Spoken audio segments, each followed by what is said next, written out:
नमस्कार दर्शक बंधु, आपण समस्त को मो चैनल को पुणी थरे स्वागत करुछि। जेतेबेले तुमे भगवान को सहित थाओ एही 8टी संकेत पाइब।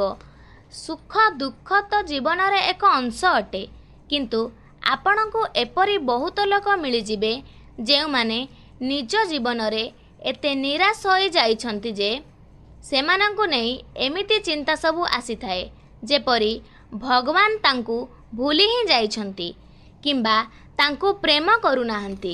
किंतु कौन आपण यह जानती जे आम धर्मग्रंथ मानकरे एपरी 8टी संकेत विषय रे कुहा जाइछि जेउथिरे एहा कुहा जाइछि जे भगवान आपणक सह अछंती ओ आपणको प्रेम मध्य करूछंती। वास्तव रे भगवान सभिंको निज प्रेम भिन्न भिन्न रूप रे देखाई थांती।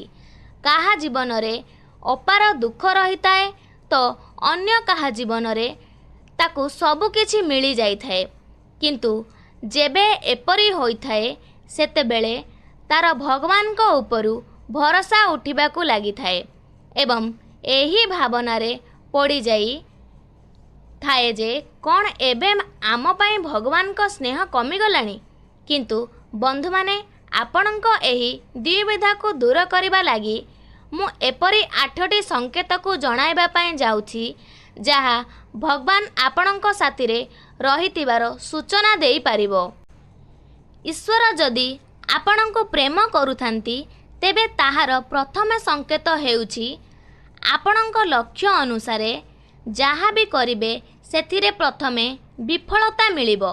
आज्ञा हाँ, सुनिबा पाई तो यह अजब। जेबे भगवान आम साथी रे अछंती तेबे आमको विफलता काहेकि मिलिबो, किंतु यह सत्य अटे। आपण जे आपणको कार्य रे 100% देबे परिश्रम करिबे किंतु आपणको केबे सफलता मिलिबो नाही एवं यह से पर्यंत हेबो जे पर्यंत आपणको आखि खोली न जाइछि, अर्थात जे पर्यंत आपण जीवनर सठिक उद्देश्य को बुझी पारिछंती। द्वितीय संकेत यह जे आपणकर निज उपरे थिबा विश्वास कमिबारे लागिबो। जेतेबेले ईश्वर आपणको साथी रे थांती सेतेबेले आपणको बिल्कुल एका अनुभव हेबो। सेही समय रे आपणको ना एहा बुझा पड़िबो जे वर्तमान कौन करिबा उचित एवं आपण निजकू एपरी स्थिति रे अनुभव करिबारे लागंती जेपरी एठारे आपणको साहाय्य केही भी करि पारिबेनी एवं जदि आपण काहाकू आपणको समस्या विषय रे जणाइबा पाई चाहंती तथापि जणाई पारंती नाही एवं जदि कोनोसी मते आपण जणाई देउछंती तो तांको एसबु कथा बहुत छोट लागिबो किंबा से एहा उपरे विशेष ध्यान देबे नाही। तृतीय संकेत हेउची आपणको जीवन रे दुख चरम सीमा उपरे रहिथिबो। एही परिस्थिति रे आपणको एपरी लागिबो जे एबे आपणको जीवन रे एहा ठारू अधिक खराब आउ कोन होई परिबो। आपण दुखर चरम सीमा को अनुभव करिबाकू लागिबे। उदाहरण स्वरूप आपण महान संत ऋषि मुनि मानक विषय रे सुनिथिबे जे समस्ते निज जीवन रे बड़ बड़ दुख भितरे छंदी होइछंती एवं तांको मन रे वैराग्य आसी थाए। परे एही जीवन ओ भौतिक सुखर आगकू बढ़ी सेमानंक मन रे ईश्वर को जानिबार प्रयास जात हुए एवं शेषरे सेमाने ईश्वरंक साक्षात्कार मध्य प्राप्त करिनियंती। एही दुख मध्यरे जे कोनोसी मनुष्यर भांगी पड़िबा स्वाभाविक अटे, किंतु एही दुख सेमानंक मनरे ईश्वरंक प्रति प्रेम विकसित करिबारे सहायक होइथाए एवं सेमाने एही सत्यता सह अवगत होई जानती जे संसार रे सारा सुख न थाए, किछि एमिति रहिछि जहा एही संसाररू ऊर्ध्वरे संभवतः यह ईश्वर ही अटंती। ईश्वर आमको सर्वप्रथमे हारिबा शिखाई थांती, कारण आपण जेतेबेले जाए परास्तर सामना करि नाहंती सेतेबेले जाए जीवन को बुझी पारिबे नाही। चतुर्थ संकेत हेउची जेतेबेले आपणक सबु आशा भांगी जाइथाए सेतेबेले आपणक भितरे एक नूतन संधान आरंभ होइथाए। अर्थात आपणक भितरे एक संधान आरंभ हेबो जेउथिरे आपण निजकु ही परीक्षा करिवे ओ निज असंपन्नतार मूल पर्यंत जीवार प्रयास करंती एवं आपण निज जीवन रे जहा किछि भी हराइछंती किंबा जेउथिरे विफल होइथांती तार कारण खोजिबारे लागि पड़िबे एवं निजकु प्रश्न पचारिबाकु लागिबे। एही मुहूर्त ही सेही सठिक समय अटे जेउठी आपण निज अंतरात्मा सह जोड़ी होई पारंती। आपणक जीवन रे एक नुआ परिवर्तन आसीथाए।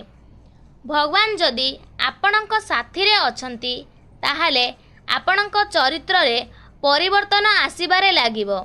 जेबे आपण निज सह जोड़ी हेबारे लागिबे तेबे आपण सुगुण और दुर्गुण को बुझिबारे लागिबे।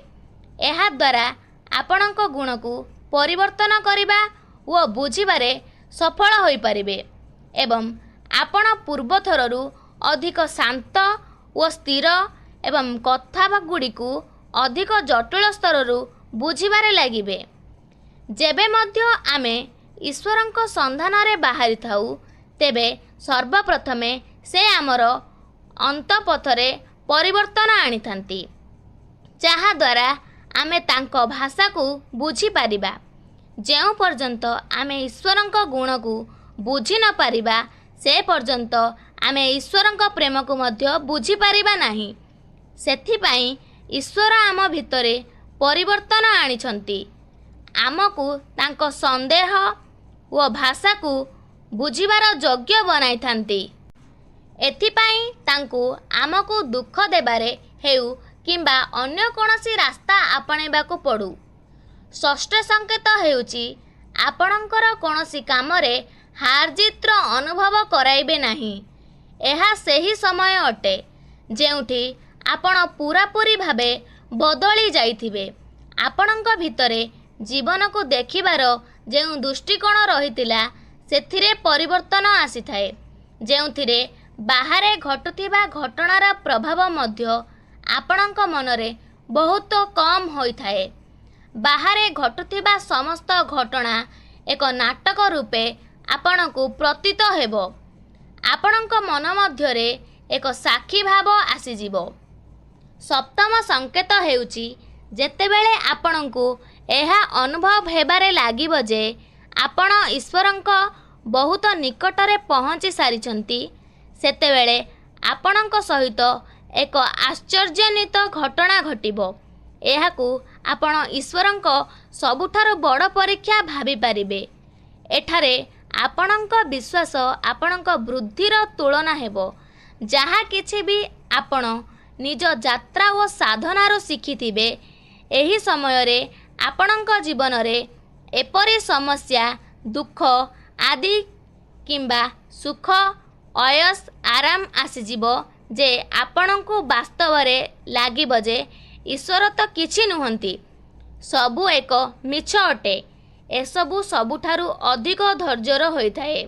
आपण आपणक पथरु विचलित न हुअन्तु। अष्टम संकेत रूपरे ईश्वर स्वयं आपणक निकटरे प्रकट होई जांती।